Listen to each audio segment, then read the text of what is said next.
What's up, folks, and welcome to an Indie Retro Ramble Fusion. I am so excited to talk about this game because I absolutely love everything that this developer puts out. We're talking today about the latest title from Pixel Games. This is Cash Cow DX. At time of recording, it's only out on the PC, but he said that, like his other games, there's going to be other platforms coming soon. This is the developer who made the absolutely spectacular Donut Dodo, which I've covered on this channel before. If you haven't seen that video, go check that out and go buy that game because it is friggin' awesome, and so is this one. So Pixel has been most famous recently for making really cool old school inspired arcade style titles in the Godot engine. And well, after the success of Donut Dodo, he's decided to take a stab at a different concept, and that's what this one is. Is it as good as Donut Dodo? Hard to say. But it's similar but different, but in a very cool manic kind of way. So that's what we're looking at here. So the objective of this game is quite simple. The objective is quite simple. The game itself, no, not at all. Your goal is you're the cash cow, and you got to get all the cash on the level. I mean, I don't know what country this uses currency that looks like this, but you know what I'm talking about. Yeah, this game is really fun. It's crazy manic, it's crazy hard, and it's right up my alley. It's one of these games that you'll keep installed forever, basically, because you can always come back to it. So the idea here is, yeah, you're trying to clean out the level. By the way, I'm playing this way worse than I normally would because I'm talking over it. That's, you know, just how things go. But yeah, your goal is to clean out all the cash on each particular level. And as you can see, you can move quite quickly, and the levels are rather interestingly put together. Whereas in Donut Dodo, all the levels were quite a bit different, but they all took place on a single screen. This one, as you can see, is a larger arena that scrolls. But similar to Donut Dodo, every arena is quite a bit different and has different concepts to learn. The game also not just rewards, but demands patience and practice. When you start this off, the only thing that you're going to be able to do is play the easy mode. All the other game modes, all the other difficulties, everything are locked behind completing certain objectives, which usually involve beating a level that came before it. And it's not gonna, this is not an everybody gets a trophy game. This game will demand a lot of you, but it will reward you for your efforts. So you can see there, so you have to pick up all the cash. There is one of those, at least in the levels I've gotten to so far, which is not that far. There is a hammer in every level, kind of like Donkey Kong, and you get a temporary ability to take out the enemies and score points for that. There's also gems like that, the multicolor ones that award more money or score. And periodically in the levels, there will be these, you see them very briefly there, there'll be gems that pop up. And if you pick those up, they turn basically every gem into one of the multicolored gems for a short period of time. The large gems like that are only on the screen for like a very quick moment, so you got to know when they're going to pop in, and people who get truly esports with this game are going to learn the orders that those pop in and min-max their routes in order to be able to score as much as possible at any given time.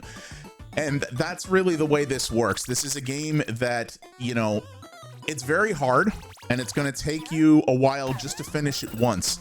But if you're willing to stick with it after that, there are layers to this. There are different levels. There are different difficulty modes. There are, you may have seen the gem there in the bottom left corner. You literally got like a second to pick that up. That's how manic this is. And obviously you've got to, you know, try to avoid the enemies. But when you're doing something like coming off of one of those loop-de-loops, things like that, you do get a fractional amount of iframes so that you don't get screwed like that. But you can see here there's a normal mode and the turbo mode. Can't beat the turbo mode till you beat easy, and that's beat the whole game on easy. There's multiple difficulty levels. You cannot play them until you beat the one before. Similarly, endless mode. Can't do that until you beat normal. Gold Rush speedrun mode. Can't do it till you beat easy. Now, there is a practice mode in this, which is nice. You can pick any of the 5 different levels, even ones that you haven't yet played, and play them on any difficulty level that you've unlocked. So that's kind of cool. So it gives you an opportunity to learn every level. And it's really about, if you want the best score, it's really about maximizing your run, because you can see there that high score I have of 250 grand. So my last high score before that was, I think it was 213 grand. And I achieved that well into, it was either the second or the third level, I think. That score of 250 grand, I actually got in the first level only, because I managed to pick up some of the high value gems like this early on in the run, and the enemies were kind of out of my face a little bit, and I was able to, every time I picked one of those up, I was able to really utilize it and gain a ton of gems at high value because of that. So if you're good at this and you're willing to learn the routes and the ropes of how it expects you to play, you can rack up insane scores very, very quickly. And I think that's the real genius of the design of these games. They're not easy, they're not casual games, but aside from the fact that they'll reward practice, every level is meticulously designed to have an optimal way to do it, whether you're aiming for speed or whether you're aiming for maximum score. Those are very different strategies, and it will, if you really want to get the most out of this, it's designed for you to play it over and over and learn the best way to do each of those strategies. And this is really for people, you know, if you want to buy this and play it for like an hour and then put it down and never pick it up again, you can do that and you will have some fun with it. Don't get me wrong, but this is really made for people who want to really dig in and really learn everything about it and learn how to maximize it. It's for hardcore, you know, hardcore players and enthusiasts, or it can be anyway. And I've always really liked that about Pixel, is the fact that his games are always designed in such a way that if you want to just have some basic fun with it, even though it's still going to be rather challenging, you can, like an old school arcade game, you can do that. But if you want to really dig in and learn it and learn every little bit about it and use every part of the buffalo, if you will, you can do that, and it will support that and indeed encourage that. And that is the genius behind the types of designs that he does. And as usual, it has this fantastic, you know, arcade 8-bit style presentation, fantastic pixel art. It's got this amazing manic soundtrack. I was quite surprised to find out that the absolute genius Cosmic Gem, who did the Donut Dodo soundtrack, actually didn't do this one. It was done by a different musician, but very much in that kind of style. So it's also fantastic. Honestly, the music in these games make half the experience, because they're very fast moving, very manic games, and that music really encourages that. It really makes you, you know, it kind of gets you hyped up and really gets you into it. It's amazing how much just one, you know, audio visual element like that can change so much about how you perceive a game while you're playing it. And that's what that does. And I'll be honest, as I've recorded this video, I haven't even played that much of this. I think my playtime is less than an hour so far, and I've only gotten to the third level, and I've only gotten there once. And there's 5 levels total. I'll be honest with you, I've never fully completed a run on easy of Donut Dodo either, but I still fire it up sometimes, because games like this that are this frantic, I can't play for hours at a time. I just kind of get not burned out, but I just kind of get like, it kind of drains my energy, if you will. So I don't tend to play these as long as some people might at a stretch to get really good at them, but it is just a blast. Like I love how these play. I think if you were to put these in, you know, if you were to tell me that this was an actual arcade game from the 80s, like if you were to put it in front of me and say, oh yeah, no, this is an original arcade game that you're playing in an emulator, I would totally believe you, honestly. It's so polished, and the design is so well put together, and Pixel just gets how this kind of game needs to be able to appeal, to straddle that line between casual arcade fun and rewarding the uber hardcore, you know, people who are more hardcore with this kind of game than I will ever be. And I love that exists, and he doesn't charge a lot for it either, which is the other great thing. Like, it's just such a smartly structured experience, and he's clearly got the gift for this. This is not something a lot of modern indie game makers can do to this level, but Pixel figured it out, and I love that these are here. The only thing I wish the game had is, well, it does have online leaderboards, but it's not super clear how you rank in on them. I think you can't rank, if I recall, maybe somebody can let me know in the comments, but if I recall from Donut Dodo, I think you had to finish a run once to be able to rank on the online leaderboards. Because right now it logs me on the local leaderboards, but if I go to the online mode, it says I'm not ranked yet. I didn't get too far on that one, but as you can see, that level introduces things. In fact, I'll show you here. So, in fact, every level introduces something new in terms of mechanics. Not only are the levels really, really different, but the actual mechanics of how you have to approach them are different. So as you can see here, I'll show you real quick. So there are leaderboards here. So you see these are all local. There are global leaderboards, but it will say, see, arcade easy, but I'm not ranked in. So I'm guessing that's because I haven't completed a run yet, but I believe that's how it works. So what we'll do here is we'll go to practice, and I'll show you like what that level looks like that I was on there. So let's go here and wacky waves. I haven't actually even seen what levels 4 and 5 look like yet, because I kind of feel I have to earn those. Like jumping into the practice mode before I've actually earned the ability to go there and a run almost kind of feels like cheating to me.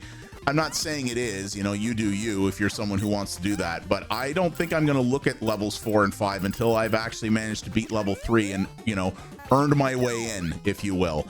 But as you can see what this is here, you've got these sort of boat things that are moving, which changes, again, how you have to approach the level and how you have to time your jumps and things like that. It's similar but different. The core gameplay that you have to do here is very much the same as it was in the previous levels, but you now have to think differently in terms of spatial perception and how you're going to go about attacking the level and design, planning your route out, right? And that's what's so slick about this, because old school arcade games, because they were designed to try to keep you on the hook longer, right? Old school arcade games would have different levels, but often they'd just be slight variations on a theme. A level would be tweaked a little bit here and there, but it wouldn't really be significantly different. It would be kind of the same idea.